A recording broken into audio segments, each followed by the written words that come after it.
आप सबको मेरा सलाम। वॉटसन गिल मेरा नाम। दोस्तों, चाइना और इंडिया के दरमियान में आज झड़पों में बहुत सारे फौजी इंडिया की तरफ से मारे गए और अभी और ख़बरें आ रही हैं। मैंने चंद रोज़ पहले जनूबी एशिया में जंग के ख़तरात के हवाले से एक आर्टिकल लिखा था, जो कि जंग जो पाकिस्तान का सबसे बड़ा अखबार है उसमें छपा। लेकिन यूरोप में कुछ दोस्तों जो उर्दू नहीं पढ़ सकते हैं, उन्होंने कहा कि यार ये हमें अगर कोई यूट्यूब पर भी कोई मालूमाती है तो मैंने कहा चलें कोशिश करते हैं, आपके सामने एक तज्जिया रखते हैं, आपके सामने एक सूरत हाल रखते हैं और आपको बताते हैं कि असल हकीकत क्या है। और ये न्यूट्रल तज्जिया होगा, गैर जानिबदार होगा। क्या होगा, आप देखें कि इंडिया जो है वो इस वक्त अजीब कश्मकश में है। एक तरफ पाकिस्तान के साथ उसकी झड़पें चल रही हैं और कई महीनों से चल रही हैं। पाकिस्तान के साथ लाइन ऑफ कंट्रोल के ऊपर फायरिंग एक्सचेंज हो रही है। एक दूसरे के जो सरहदी जो इलाके हैं वहाँ पर लोग मर रहे हैं और एक दूसरे पर इल्ज़ामात हो रहे हैं।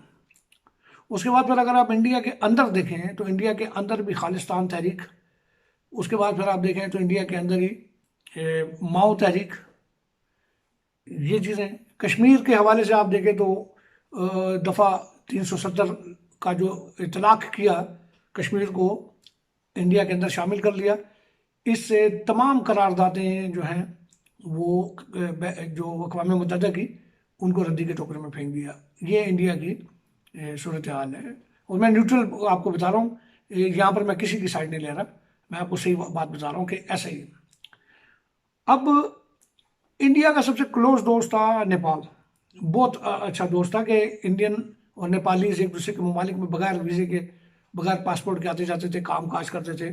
और लेकिन इंडिया ने पिछले साल एक ऐसा काम किया कि नेपाल को भी नाराज़ कर दिया, जब उन्होंने नेपाल के कुछ ऐसे इलाकों को इंडिया के नक्शे में दिखाया जो कि वो नहीं थे इंडिया के, बल्कि वो नेपाल के थे।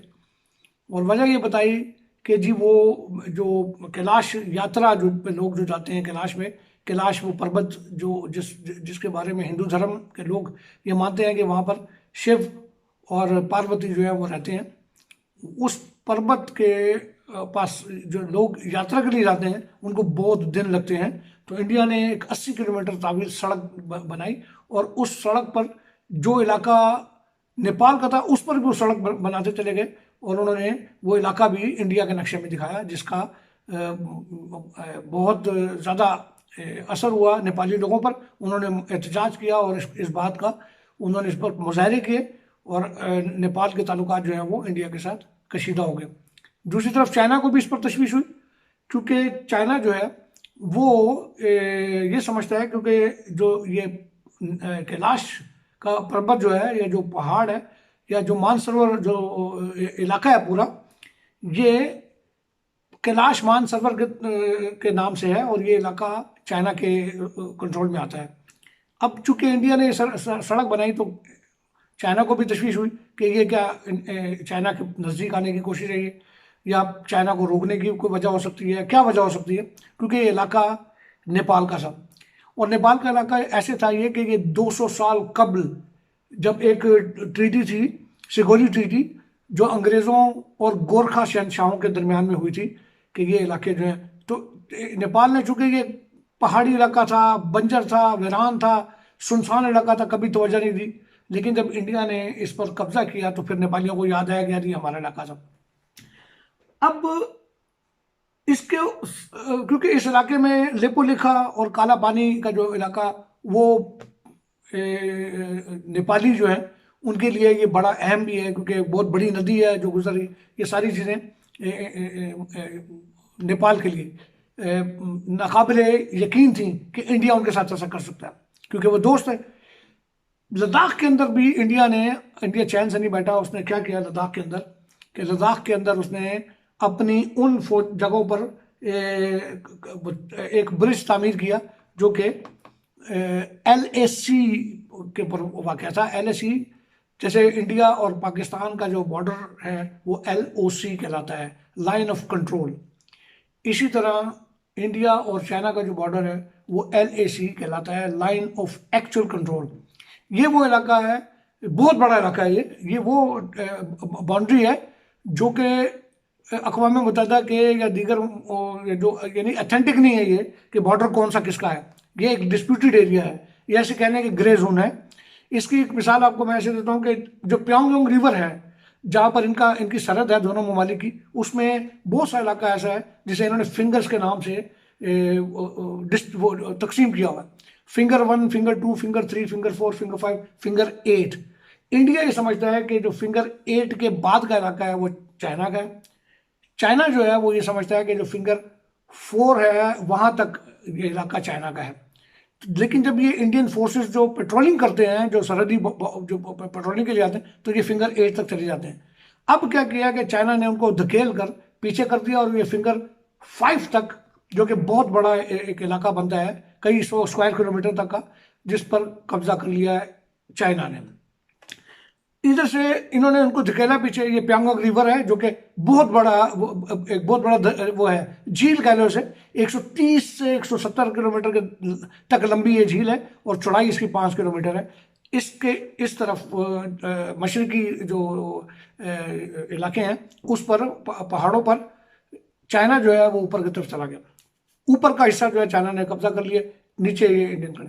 थोड़ा सा आगे जाए तो गलवान जो वो वैली है, गलवान की जो वैली है वो भी लद्दाख में, उस पर इंडिया चाइना 3 किलोमीटर तक अंदर आ गया, क्योंकि वहां पर इंडिया ने क्या किया कि इंडिया ने एक ब्रिज बनाना शुरू कर दिया। ये इलाका भी डिस्प्यूटेड है। चाइना को तशवीश है कि ये ब्रिज क्यों बनाया जा रहा है, क्योंकि ऊपर ही ऑक्साई चिन जो है उस पर चाइना का कब्जा है, जो कि 1962 की जंग के बाद हुआ था। ये वो ऊंचाई है जहां पर चाइनीज जो है वो उनकी बैरिक्स बनी हुई हैं, उनका थोड़ा बहुत असला भी है वहाँ पर उनके फौजी भी हैं, शायद 200 या 2000 ऐसे काफ़ी। तो अब चाइना को ये तशवीश है कि इंडिया जो है वो वहाँ ब्रिज बनाकर कुछ शरारत करेगा। उसके बाद फिर वो लद्दाख के साथ ही, चूंकि लाइन ऑफ कंट्रोल पे आगे पाकिस्तान के लिए भी वो प्रॉब्लम वो बना सकता है, इसलिए चाइनीज जो है उनको ये तशवीश है कि ये ब्रिज क्यों इंडिया बना रहा है, क्योंकि ये डिस्प्यूटेड टेरिटरी है और चाइना वो कोई वेपन लेके नहीं चलेंगे। यानी फौजी होते हैं, पेट्रोलिंग करते हैं, उनके जो गन्स हैं वो डाउन होंगी, वो लोडेड गन नहीं होंगी। तो इसी वजह से वहां पर हर 2 साल बाद आप देखते हैं कि वो उनके दरमियान में हाथापाई होती है, कुश्ती होती है, लेकिन वो गन नहीं उठाते हैं। वो एक माहिदे के तहत गन उठा नहीं सकते हैं, तो वो आपस में लड़ते हैं, डंडों का इस्तेमाल कर लेते हैं, मुक्कों का इस्तेमाल करते हैं, कुश्ती करते हैं। लेकिन आज जो हमने खबरें सुनी है उसमें कुछ जानी नुकसान हुआ है। और मैंने कुछ ऐसी वीडियोस देखी हैं जिनमें मुझे खदशा है कि वहाँ वेपन्स भी यूज़ हुए, क्योंकि जब वो आप देखेंगे कुछ वीडियोस हैं उनमें मट्टी उड़ती दिखाई दी है, जैसे गोलियां चल रही हैं ज़मीन के ऊपर। तो इस तरह की कुछ चीज़ें हैं। अब ये जो सूरत हाल है ये ना सिर्फ इंडिया और चाइना के लिए ख़तरनाक होगी, बल्कि ये पूरे इस खित्ते के लिए ख़तरनाक हो सकती है। लेकिन इसमें तीनों ही जगह पर, नेपाल के हवाले से भी, पाकिस्तान के हवाले से भी और चाइना के हवाले से भी इंडिया की गलती नज़र आती है। और इंडिया के जो चैनल्स हैं, मीडिया है, उसने CPN की एक साजिश के नाम से एक प्रोग्राम भी चलाना शुरू कर दिया। CPN या PCN यानी पाकिस्तान, चाइना और नेपाल। तो ये साजिशें जो हैं ये चल रही हैं, इसका नुकसान होगा, हमारे पूरे खत्ते को नुकसान होगा। चाइना और इंडिया का अगर झगड़ा हो जाता है तो जो खालिस्तान तहरीक है उसका भी बीच में आपको नजर आएगा।